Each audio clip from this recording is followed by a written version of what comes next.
Eh bien, bonjour tout le monde, j'espère que vous allez bien. C'est Mimo et aujourd'hui on fait de la collectivité territoriale et on va parler de la région et les groupements d'avenir. C'est les EPCI, EPC, SIVU, etc., etc.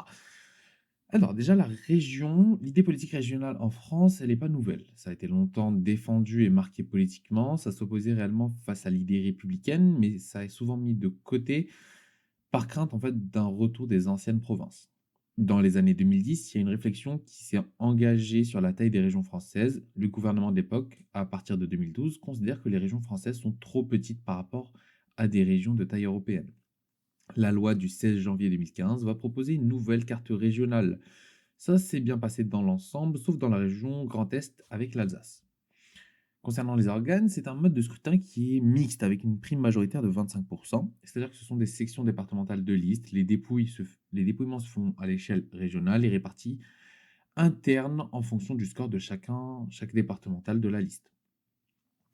Ça ne permet pas aux électeurs de comprendre comment leur voix se transforme en siège. C'est un mode de scrutin qui est très compliqué et je ne vais pas vous mentir, je ne l'ai pas compris non plus. Le conseil régional va se diviser en deux chambres, l'assemblée régionale et le conseil économique, social et environnemental, qui est une assemblée réellement consultative. Le conseil régional ne peut pas représenter toute la région, d'où la création du conseil économique, social et environnemental. Certains avis sont obligatoires, sinon la plupart sont facultatifs et il peut également s'auto-saisir.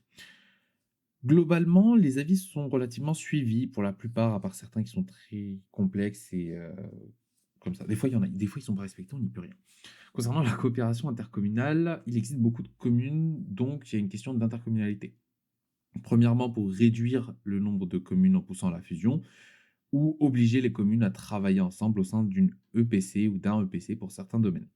Concernant le recours à certains domaines, il y a des communes qui pouvaient s'associer entre elles pour réaliser des ouvrages ou installations communes.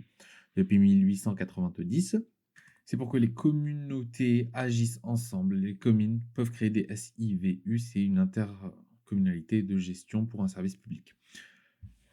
En 1959, le gouvernement va proposer qu'un même syndicat puisse exercer plusieurs compétences. En 66, il y a une création des communautés urbaines. En 92, il y a une proposition des statuts des EPCI, et selon le type de projet à mener. Et en 2010, on a une liberté des EPCI qui a été imposée en 2014, et ça a donc créé les métropoles. Il y en a 21 aujourd'hui en France, comme la métropole de Paris, de Lyon, Marseille, et tout ce que vous voulez. Un EPCI, c'est un établissement public. C'est créé par les communes, c'est-à-dire qu'il a c'est que les personnes publiques ont une certaine autonomie. C'est une personnalité morale de droit public. Et il a un principe de spécialité. Concernant le droit de la coopération, toutes les EPCI obéissent à des dispositions communes prévues à l'article 5111-1 du Code général des collectivités territoriales. Et s'agissant de la création, l'initiative est aux communes et le préfet intervient dans tous les cas pour déterminer le périmètre de l'EPCI. En plus, toutes les compétences sont transférées à l'intercommunalité, ne peuvent plus être exercées par la commune. Ça peut être l'exemple de l'eau ou les services publics de transport. Pour les décisions importantes, comme le transfert de compétences, on a une double majorité qui est requise, soit plus de la moitié des communes représentées. Les deux tiers de la population sont d'accord. Ou alors, deux tiers des communes représentant la moitié au moins de la population, afin en fait d'éviter que les petites communes imposent des choses à la ville-centre et inversement.